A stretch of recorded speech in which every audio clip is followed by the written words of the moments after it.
I'm Amelia, 29 female. I live alone in a city apartment that's probably a little too small for my book collection, but it's mine. By day, I'm a data scientist, a job that feels like solving complex puzzles, which I love. My life has always been quiet, orderly, and meticulously planned, a stark contrast to the chaotic and emotionally draining family I left behind in my hometown. For years, I believed I was the black sheep, the one who wasn't as naturally gifted or successful as my younger sister, Holly. That's the story my parents, especially my dad, always told. But a single, careless sentence at a family dinner would soon unravel a decade of lies, revealing that the foundation of my family was built on a shocking betrayal I never saw coming. Before this story unfolds, I'd love to connect with you. Please let me know in the comments where you're watching from and what time it is in your corner of the world. It's amazing to see how far these stories can travel. Growing up, my family was a picture-perfect portrait of middle-class success, at least on the surface. My father, Mark, was a sales manager who carried himself with an air of unshakable confidence. He was a man who believed in clear winners and losers, a philosophy he applied not just to his career, but also to his own children. My mother, Jane, was the quintessential homemaker, a gentle soul whose primary role was to keep the peace and orbit around my father's formidable presence. And then there was my sister, Holly. 3 years younger than me, Holly was the sun to my shadow, the vibrant, effortless star of the family. From as early as I can remember, Holly was the golden child.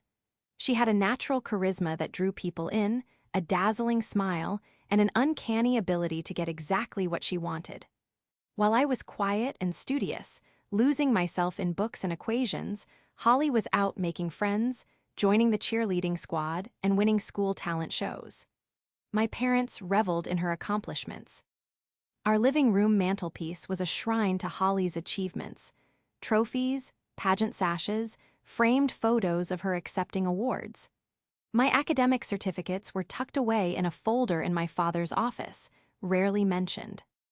It wasn't that they were overtly cruel to me, it was more a benign neglect, a constant, subtle reminder that I was different, less exciting, less like them. Amelia is the responsible one, my mother would tell relatives, a label that felt less like a compliment and more like a consolation prize. Responsibility was my role, while Holly's was to shine. I was the one who remembered birthdays, made sure the bills were paid on time when my parents were struggling, and did chores without being asked. Holly was the one who brought home stories of her social triumphs, which my father would listen to with rapt attention. The financial dynamic in our family was always a bit skewed. My father preached the gospel of hard work and self-reliance, but the rules seemed to bend for Holly. When she wanted a new car for her 16th birthday, my father co-signed a loan without a second thought. When she decided to major in fashion merchandising, a degree from an expensive private university, they cashed in savings bonds they had originally earmarked for both our educations. Holly has a vision, my dad would say, defending the expense. You have to invest in talent. My path was different. I knew there wouldn't be a safety net for me, so I worked tirelessly. I got a partial scholarship to a state university and worked 2 jobs to cover the rest, graduating with a degree in statistics. My parents attended my graduation, but it felt more like an obligation than a celebration. They took a few photos, gave me a polite hug, and then spent most of the post-ceremony lunch talking about Holly's upcoming summer internship in New York. After college, I landed a junior analyst position at a firm 3 hours away. It was my escape. The distance allowed me to build a life of my own, free from the constant comparisons. But the financial umbilical cord, though I thought it was severed, was merely stretched. A few months into my new job, my dad called. He sounded strained. The contracting company he worked for had lost a major client, and his commissions had taken a hit. He'd been too proud to tell me, but things were tight. "I hate to ask, Amelia," he'd said, his voice heavy with feigned reluctance, "but we're in a bit of a bind. Just until things pick up. Could you help us out with a few hundred a month?" Of course, I said yes. I was the responsible one, after all. It started with $500 a month. Then, 6 months later, it was a call about my mother needing a dental procedure that insurance wouldn't cover. The amount crept up to $800. A year after that, my dad's car broke down, and he needed help with the down payment for a new one. The monthly payment I sent home became $1,200. It was a significant portion of my salary, especially in those early years. And it meant I lived frugally. I packed my lunches, skipped vacations, and drove a 10-year-old car. But it was for my family. I never questioned it. Whenever I asked how they were managing otherwise, my dad would give me a vague answer. "We're getting by, thanks to you. It's tough out there." He would then pivot the conversation to Holly's latest triumphs. She had graduated and, with a small loan from our parents, started her own boutique event planning business. According to my father, she was an overnight success. "She's a natural," he'd boast. "Built that business from the ground up all by herself. That girl is just a go-getter. Earned everything herself, unlike you." That last part always stung, but I bit my tongue. He didn't mean it to be cruel, I told myself. He just didn't understand my world of data and algorithms. He saw Holly's flashy events and Instagram-perfect life as tangible success, while my steady climb up the corporate ladder was abstract and unglamorous. I sent the money every month without fail, a silent transaction that I believed was keeping my family afloat. Over the next 7 years, my career took off. I was promoted to a senior data scientist, my salary grew, and my work was recognized within my industry. I was proud of what I had built, yet in my family's eyes, I was still just the responsible one. Holly, meanwhile, was a local celebrity. Her business was featured in lifestyle magazines, and her social media was a curated gallery of lavish weddings and exclusive parties. She drove a luxury SUV, lived in a trendy downtown loft, and took exotic vacations. I assumed her business was incredibly lucrative, and I felt a quiet sense of pride that my financial support of our parents had allowed them to give her the seed money she needed to achieve her dreams.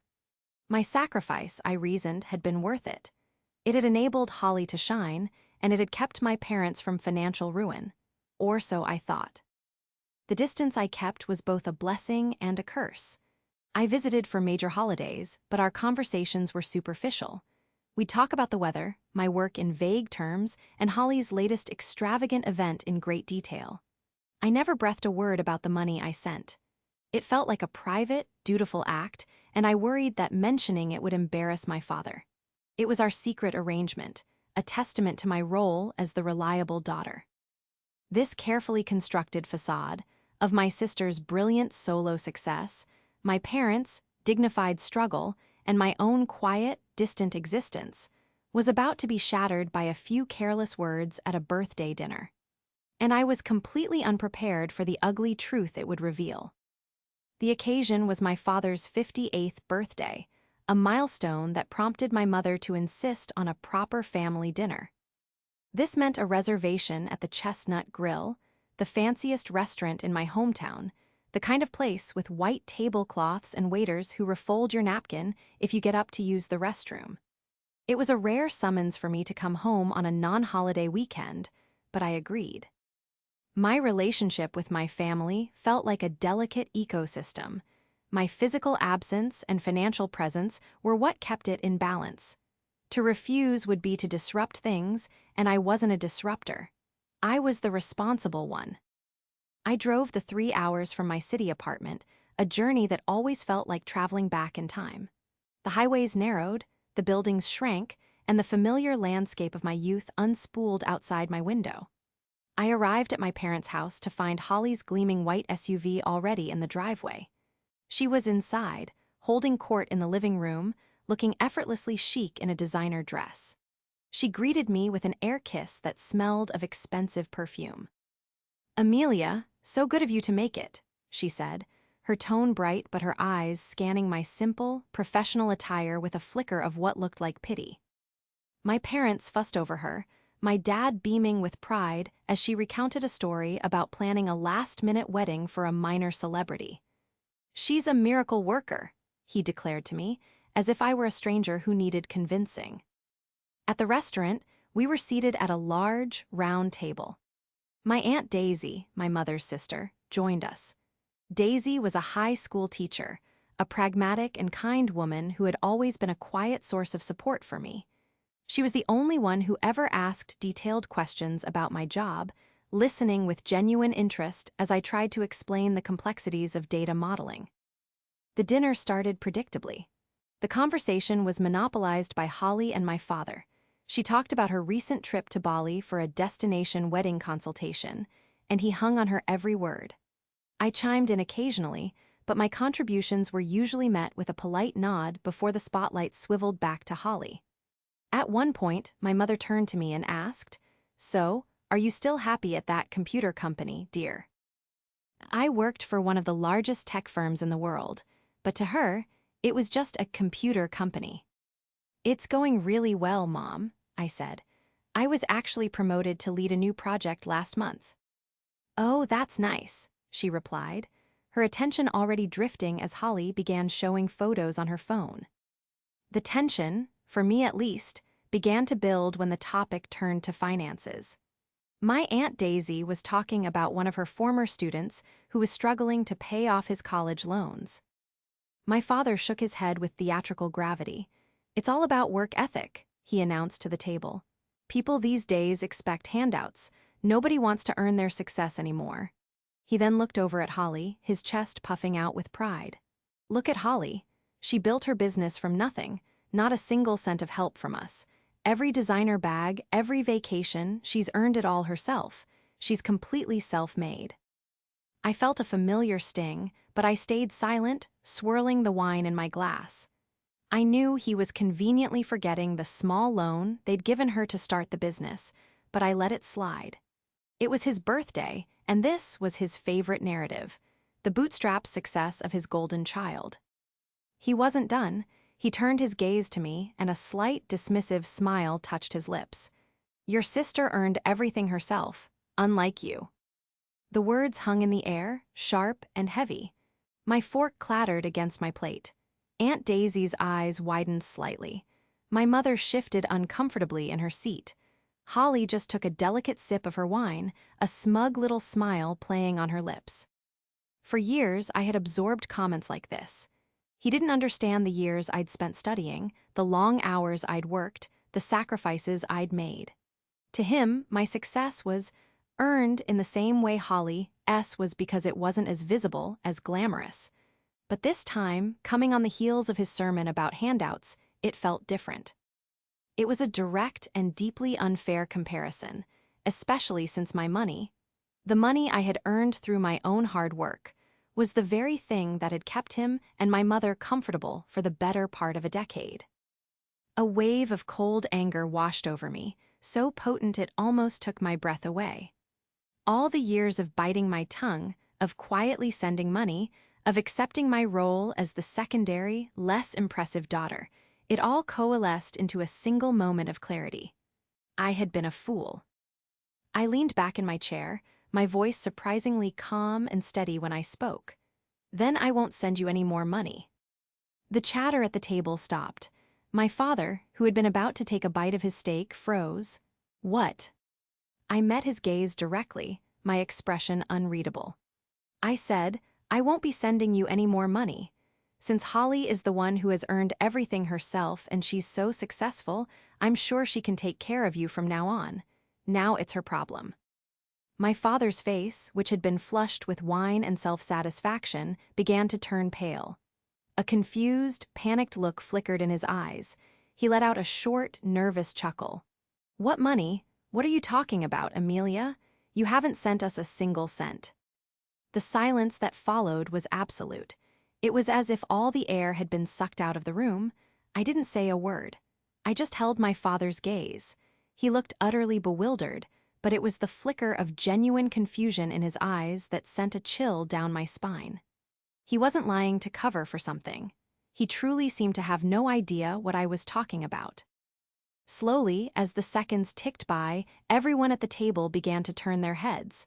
My mother's face was a mask of confusion. My aunt's expression was one of dawning horror, and my father, his brow furrowed, followed their gaze. Everyone slowly turned to my sister. Holly was frozen, her wine glass held halfway to her lips. The smug smile had vanished, replaced by a look of pure, unadulterated panic. Her face was ashen.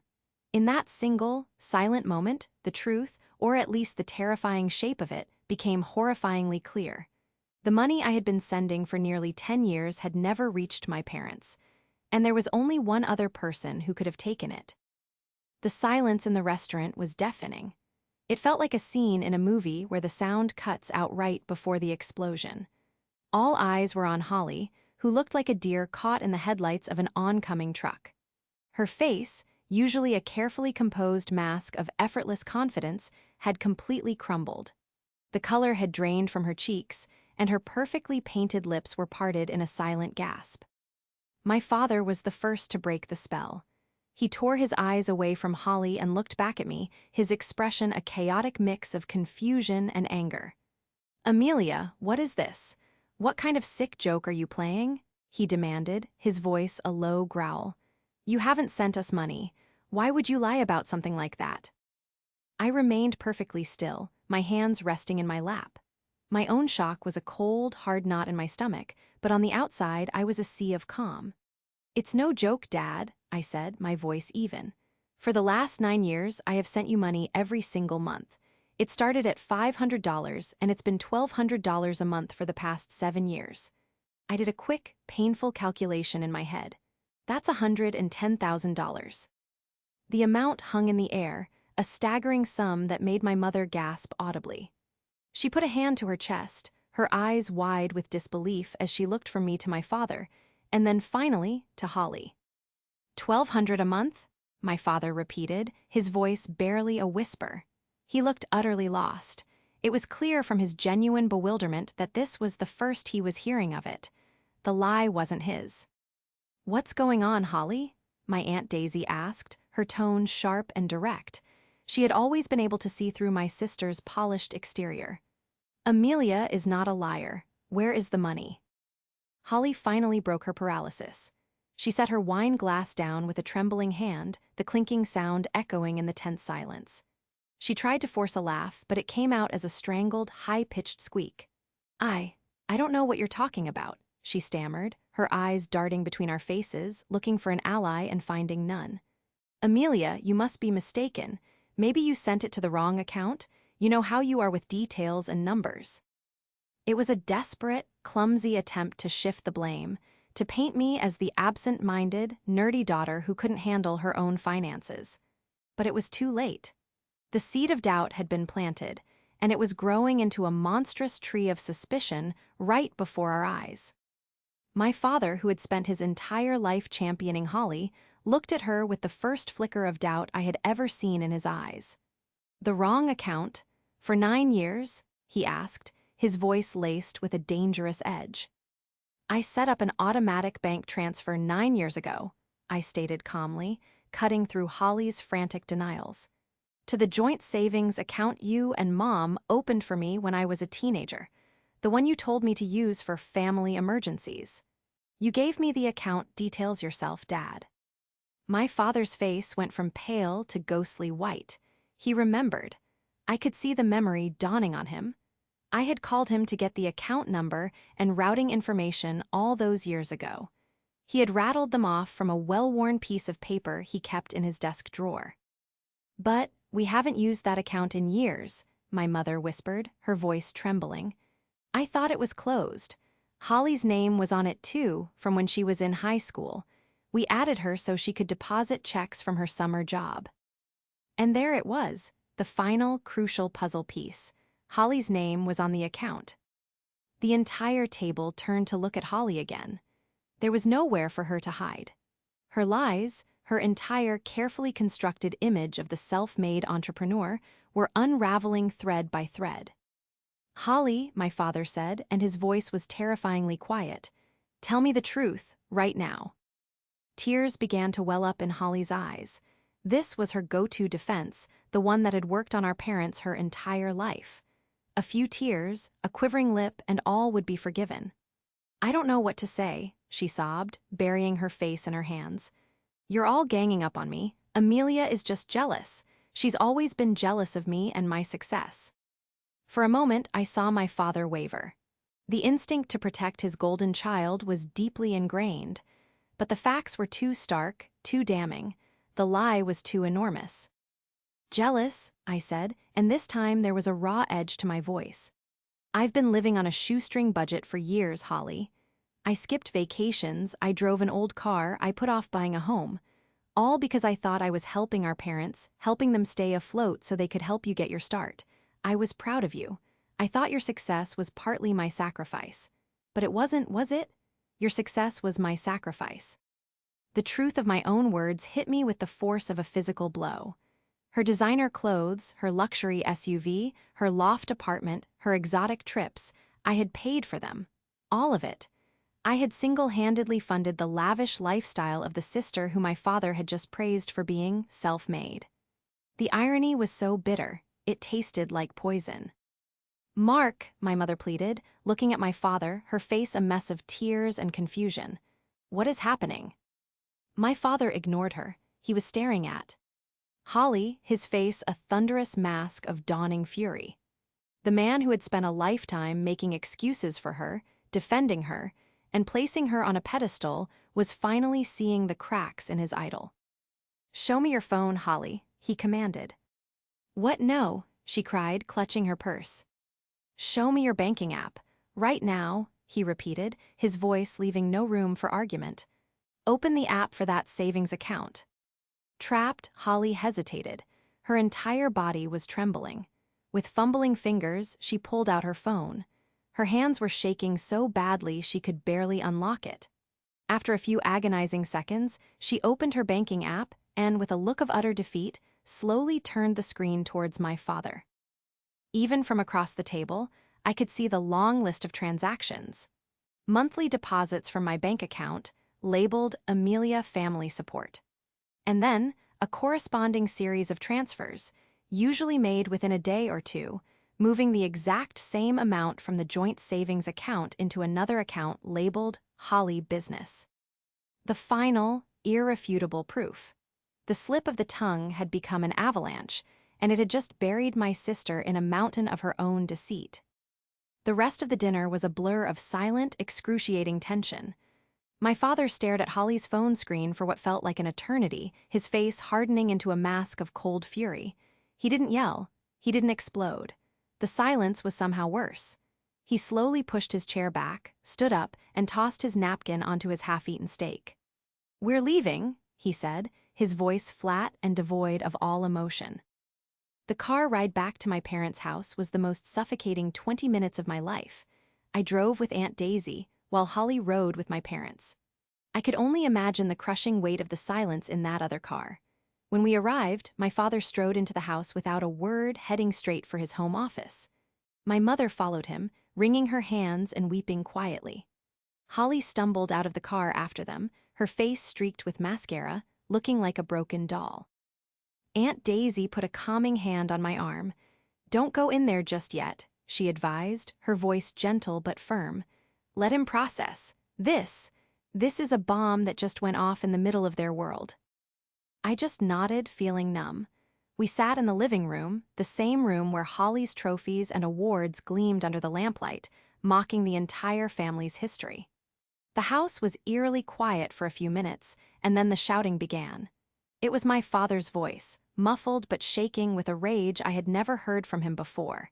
He wasn't just angry, he was wounded. His entire belief system had been shattered.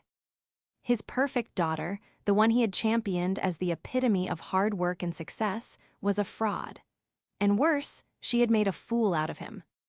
After about an hour, the office door opened. My father emerged, his face ashen and haggard. He looked 10 years older than he had at the restaurant. He walked over to me, his steps heavy. "I need to see the bank statements, Amelia," he said, his voice hoarse. "All of them, from the beginning."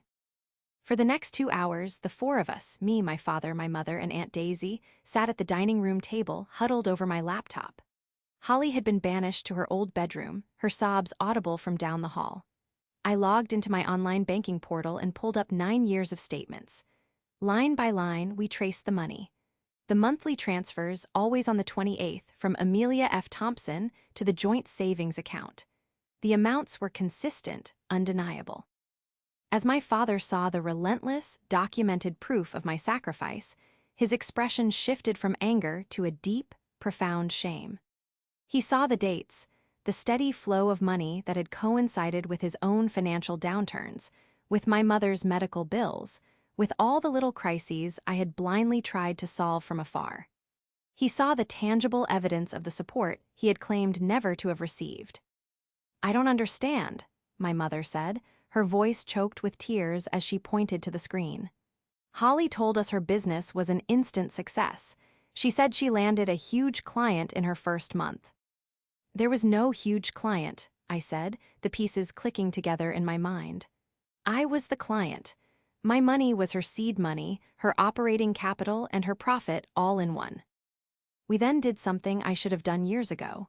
We searched for the joint savings account online. As my mother had said, Holly's name was still on it as a co-owner. She had full access. She could transfer money in and out at will, and the statements were all sent electronically to an email address she had set up, not to my parents' home address.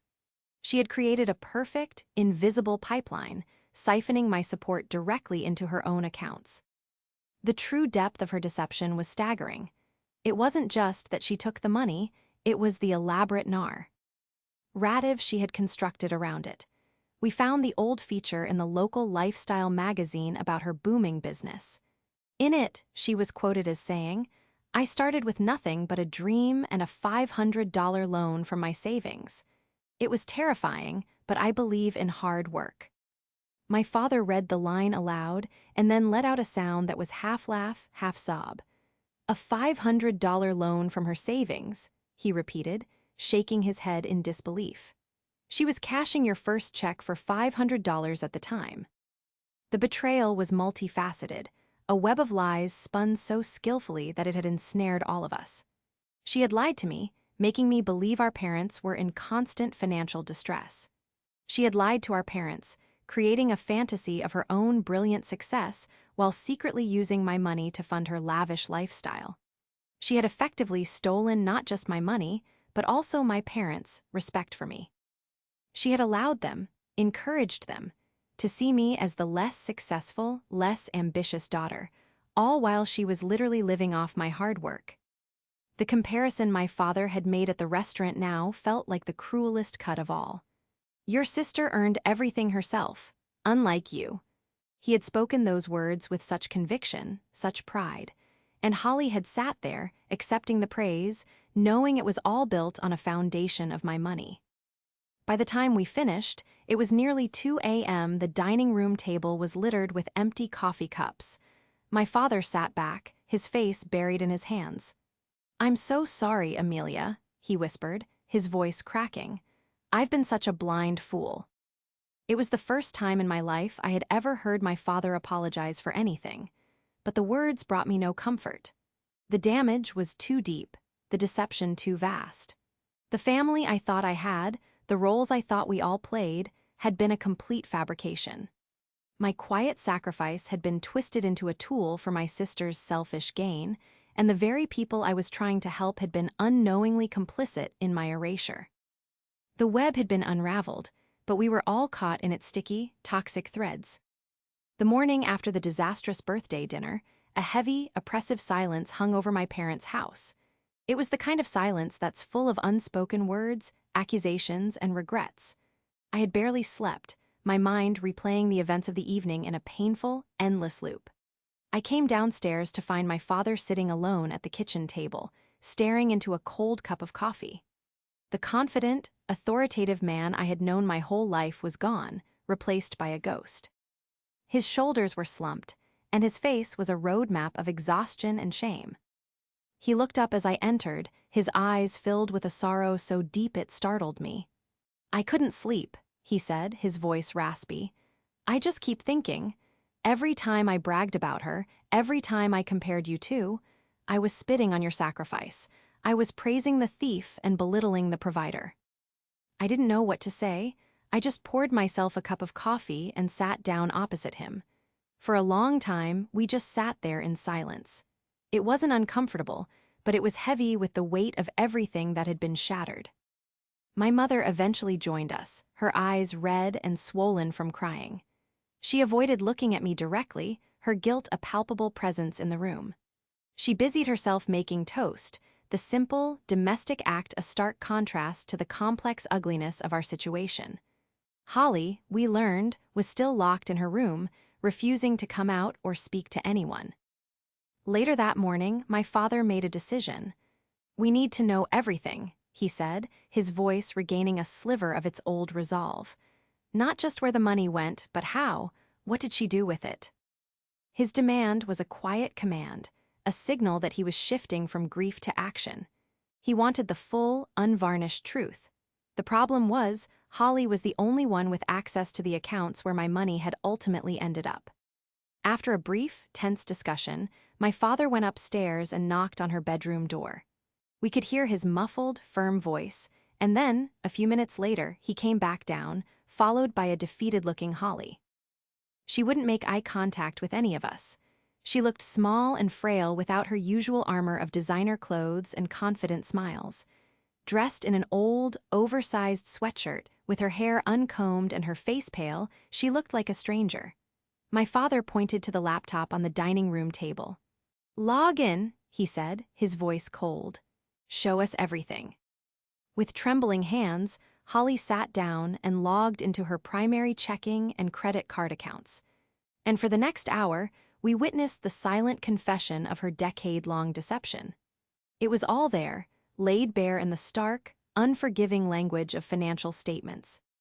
We watched a slideshow of her life, funded by me, the down payment for her luxury SUV, the security deposit and first month's rent on her trendy loft, monthly payments for a storage unit where she apparently kept supplies for her business, countless purchases from high-end boutiques with names I'd only ever seen in magazines, charges from exclusive salons, spas, and restaurants where a single meal cost more than my weekly grocery budget. And the travel. Oh, the travel. Plane tickets to Bali, Italy, Paris. Hotel charges in Cabo and the Caribbean. Each transaction was a fresh stab of betrayal. The most galling discovery was the business itself. It existed, but it was a flimsy facade. She had a business license and a fancy website, but her client list was minuscule. She planned a few small parties for friends, mostly at a discount, to maintain the illusion of being a sought-after event planner. The lavish weddings she posted about on social media were either styled photo shoots for which she paid the models and photographers, or events she had simply attended as a guest. Her entire identity as a successful entrepreneur was a lie. My monthly $1,200 wasn't just supplementing her income. For most of the past 9 years, it was her income. As we scrolled through years of her spending, a chilling pattern emerged. Every time I had agreed to increase the monthly amount I sent home, it was right before a major, extravagant purchase Holly had made. The time my dad called about my mom's dental emergency. That coincided with Holly booking a 2-week trip to Europe. The time he'd needed help with a new car. That's when Holly had bought a purebred puppy for $1,000 and a whole new wardrobe to go with it. She had been manufacturing crises through my father, feeding him stories of financial hardship so he would, in turn, ask me for more money. He had been her unwitting pawn, and I, her secret benefactor. Throughout this entire excruciating process, Holly said nothing. She just sat there, her face a blank mask, occasionally flinching when a particularly damning expense appeared on the screen. Her silence was her confession. There were no more denials, no more crocodile tears, no more attempts to deflect or blame. There was only the cold, hard data of her deceit. When we finally reached the most recent statements, my father had seen enough. He closed the laptop with a sharp, definitive click. He looked at his youngest daughter, the one he had adored and idolized, and his voice was heavy with a sorrow that was deeper than anger. "Why, Holly?" he asked, his voice cracking. "Why would you do this to your sister, to us?" Holly finally looked up, and for the first time I saw something other than panic or defiance in her eyes. I saw a hollow, empty shame. "Because I couldn't fail," she whispered, her voice barely audible. "Everyone expected me to be a star. You all made me feel like I had to be brilliant and successful right from the start. Amelia was the smart one, so I had to be the successful one. When the business didn't take off, I panicked. I saw the money in that account, and I took it. At first, it was just a little to tide me over, but it was so easy, and then I couldn't stop. Her confession was pathetic and self-serving, but it also held a kernel of a truth I had never considered.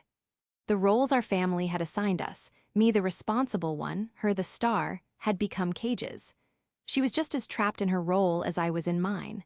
But her response to that pressure wasn't to work harder or to be honest about her struggles. It was to lie, to steal, and to betray. Her silent, digital confession had told us what she had done. Her quiet, whispered words had told us why, and neither was forgivable. A week after the devastating revelations, my mother called me. Her voice was hesitant, fragile. "Amelia," she began, "your father and we want to have a family dinner, here at the house, just the four of us. We need to talk about what happens now." My initial reaction was a visceral no. The thought of sitting at a table with Holly again, of facing the wreckage of our family in the place where the lies had been nurtured for so long, made my stomach churn. I had already returned to my own apartment, my own life, and the quiet, orderly space felt like a sanctuary. I had spent the week oscillating between a simmering, white-hot rage and a profound, hollow sadness. The anger was for the theft, the deceit, the sheer audacity of my sister's betrayal. The sadness was for the loss of the family I thought I had, the loss of my own past, which now felt like a fiction I had unknowingly co-authored. But there was a plea in my mother's voice I couldn't ignore.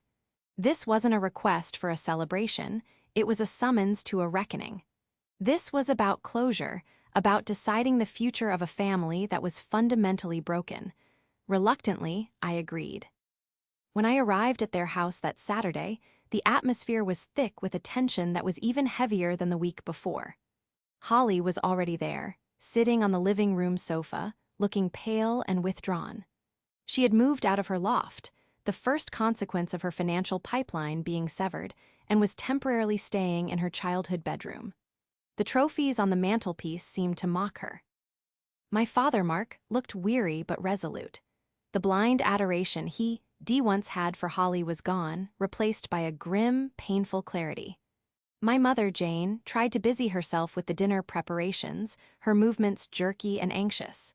No one knew what to say. The small talk we had once used to paper over the cracks in our family was gone. There were no cracks anymore, there was a chasm. We sat down at the dining room table, the same table where we had pored over the bank statements just days before. My mother served a simple roast chicken, a meal she always made for special occasions. The irony was not lost on me. My father was the one who finally broke the silence. He cleared his throat and looked directly at Holly. "We have done a lot of thinking this week," he said, his voice firm and steady. "And we have made some decisions." He paused, and the weight of his words filled the room. "First, you will pay Amelia back, every single cent." Holly's head snapped up, her eyes wide with panic. "How?" she whispered. "I have nothing, I lost the apartment. My business is a sham, I have nothing left." "You will sell your car," my father stated, his tone leaving no room for argument. "It was bought with her money, so it's hers to reclaim. You will sell your designer clothes, your bags, your jewelry. You will get a job, any job, a real job. And you will give Amelia a percentage of your income every month until the debt is cleared.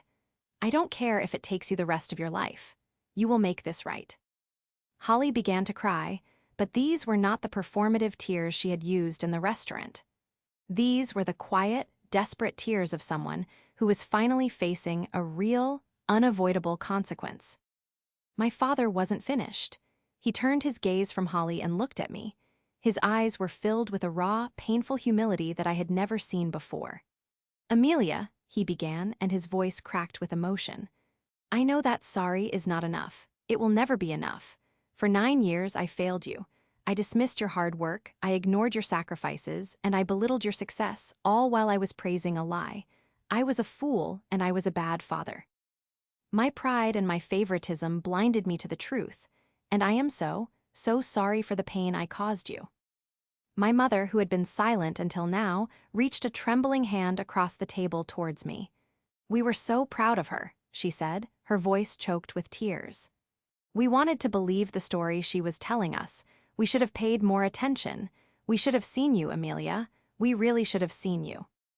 Hearing those words, the apologies I never thought I would receive, was both a relief and a fresh wave of pain. It was a validation of my feelings, but it also underscored the depth of their blindness, the years I had spent feeling invisible while standing in plain sight. Finally, I spoke. "I appreciate the apology," I said, my voice quiet but steady. "And I accept the repayment plan. But you need to understand that this isn't just about the money. You didn't just lose money, Holly. You stole my 20s. You stole my relationship with my parents. You took my sense of security and my trust. That's a debt you can never repay." I looked from my sister's tear-streaked face to my parents' guilt-ridden ones. "And for you," I said to my parents, "I don't know what our relationship looks like from here. Trust has been broken on all sides. You trusted her and she betrayed you. I trusted you and you dismissed me. We can't go back to the way things were." The finality of my words hung in the air. This wasn't a moment for tearful reconciliation and happy endings. This was a funeral. We were burying the family we had pretended to be. The golden child, the responsible one, the proud parents, all of those roles were gone, burned away by the harsh light of the truth. Dinner ended with that heavy understanding. The plan was laid out. Holly would sell her assets. She would find work. She would begin the long, arduous process of financial restitution. My parents would have to navigate a new reality, one in which their perfect daughter was a fraud and their other daughter was a stranger they were only just beginning to know. As I drove home that night, I didn't feel victorious. I didn't feel the satisfying thrill of revenge. I just felt empty. The truth had been served, but it had left a bitter taste in my mouth. I had won, but I had lost my family in the process. The months following that final, fateful dinner were a strange and quiet time of rebuilding. For me, it was about rebuilding my life on my own terms, free from the financial and emotional weight of my family's deception.